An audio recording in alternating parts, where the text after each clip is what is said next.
High school is a trying time for everyone. Adulthood looms ominous on the horizon as the innocence of childhood fades away.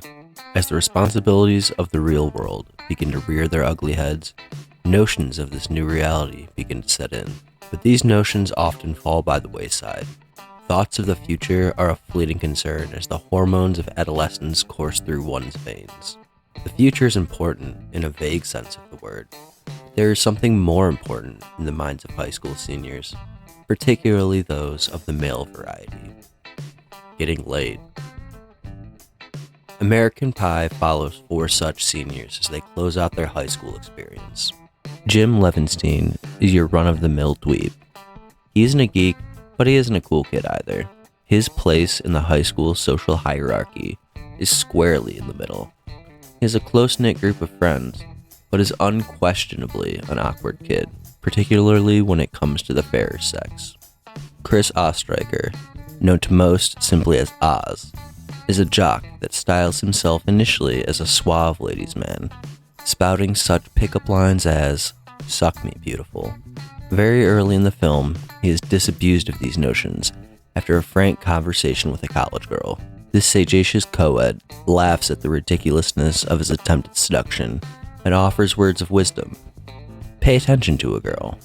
Be sensitive to her feelings. Inspired by such a novel concept as women being people too, Oz sets out to do just that. Paul Finch is the suave Humphrey Bogart type that Oz aspires to be. He is classy and portrayed as being above the juvenile things that high schoolers typically concern themselves with. He drinks fine liquor instead of cheap beer. He practices his putting on the campus of the high school and so on. Much like Humphrey Bogart, he also cannot poop at school. Kevin Myers is, well, to be completely honest, his primary character trait is that he has a girlfriend with whom he wants to go all the way.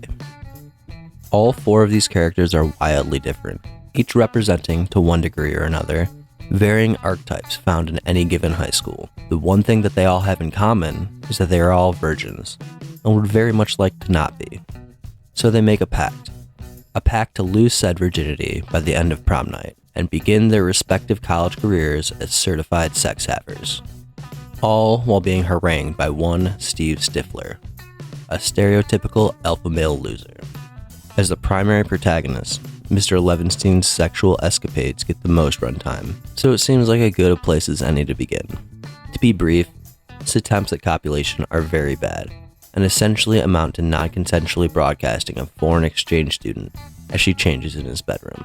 I'll go more in-depth into my feelings on this scene once we are out of the synopsis, but suffice to say that this Stone Age Twitch stream does not go as well as young Jimothy planned. The entirety of his graduating class watches as he, arrives early, not once, but twice, thereby making him the laughingstock of the school. His hopes of finding a date to the prom, let alone losing his V-card, are destroyed. That is until he happens upon a band nerd who has ostensibly not seen his webcam strip show, and lo, hope is restored. Paul Finch goes about fulfilling his oath of banging in a different way. He bribes a young Natasha Lyonne to spread false rumors of his sexual prowess to all the other ladies in the high school, making him the proverbial talk of the town. This strategy goes well for a time, until he experiences an unfortunate incident involving Steve Stifler, laxatives, and the ladies' room. Much like Jimbo, his hopes of fulfilling the pact are now dashed, but unlike Mr. Levinstein, there's no band geek to offer to take him to the prom. Oz takes the advice of the college girl to heart and attempts to treat women like human beings. Eventually, the lacrosse star joins the Glee Club in an attempt to display his sensitive side, or at least perpetuate an image of doing so. In this club, he meets a girl he would very much like to smooch. Their romance begins with less than honest intent on the side of Mr. Ostreicher, but as time progresses, Oz realizes that he actually cares for this person, and a legitimate relationship blossoms. Kevin, the girlfriend haver, seems to have an advantage over the rest of the friend group. After all, he has a girlfriend. His attempts at fornication essentially amount to proving his prowess as a cunning linguist, but much like the rest of his compatriots, his efforts are also in vain.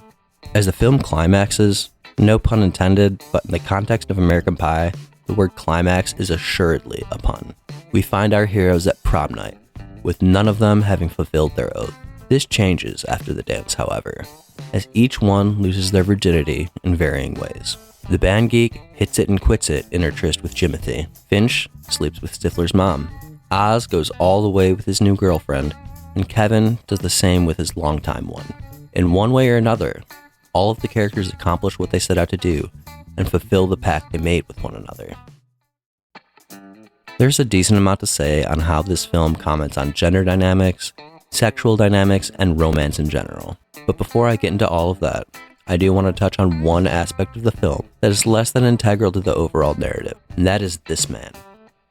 Eugene Levy is the comedic backbone of this movie. Sure, there are no shortage of gross out gags and so on, that also contribute greatly to the comedic sensibilities of American Pie. But Mr. Levy really is just a comedic through line over the course of the runtime.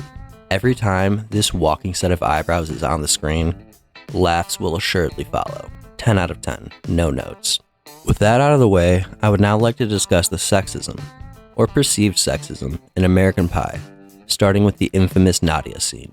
Jim films this woman changing without her consent, and that is absolutely vile and indefensible, or it would be if this was a documentary.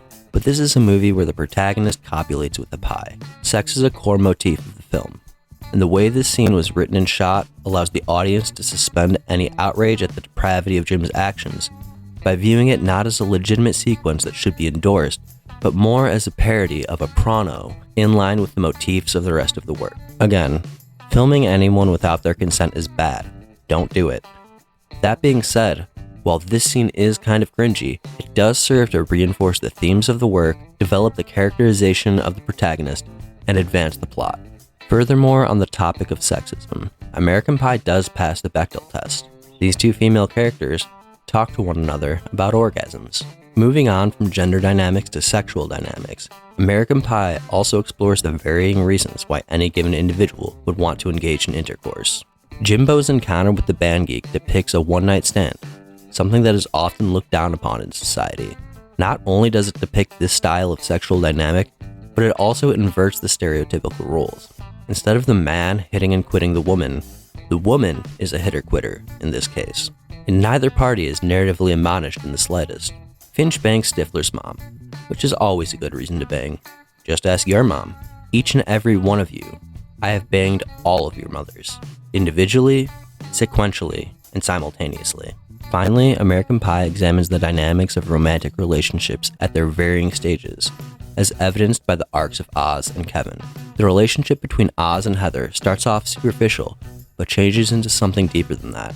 Oz begins this coupling just chasing tails, so to speak, but over the course of his relationship with Heather, he realizes the value of a legitimate romantic entanglement. He learns that relationships are a give and take, and he learns the value of putting the needs of a partner ahead of one's own needs. I made a flippant remark earlier about Oz learning that women are people too, but that is genuinely a valuable lesson in a movie aimed at young men. While the Oz-Heather arc examines a newer relationship, the Kevin-Vicky relationship examines a more established one. It really doesn't examine the relationship as a whole, but more it takes a close look at what each person wants out of said relationship. Kevin wants to get laid, but Vicky wants to be in love. This dichotomy is in line with the societal expectations of each gender. So much so that there is even a Bo Burnham joke saying that women can fake orgasms, but men can fake love. But American Pie delves a little bit deeper into this sentiment. Kevin does not want to lie when he tells Vicky he loves her, revealing that despite his horniness, there are legitimate emotions that he is grappling with.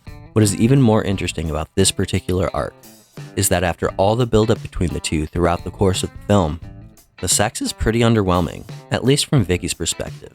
This is something that many young women can likely relate to, and many young men should be cognizant of, and just adds an additional level of sincerity and realism to the arc of these two characters. American Pie is often thought of as nothing other than a raunchy late-night comedy aimed at horny young dudes. And yeah, on the surface, it definitely is that. But below the surface, there lurks a more robust commentary on topics ranging from sexual dynamics to the nuances of relationships. I'm not making the case that this movie is the most profound bit of cinema to ever be created, but I am simply saying that there's a little bit more to this movie than the one where Jason Biggs fucks the apple pie.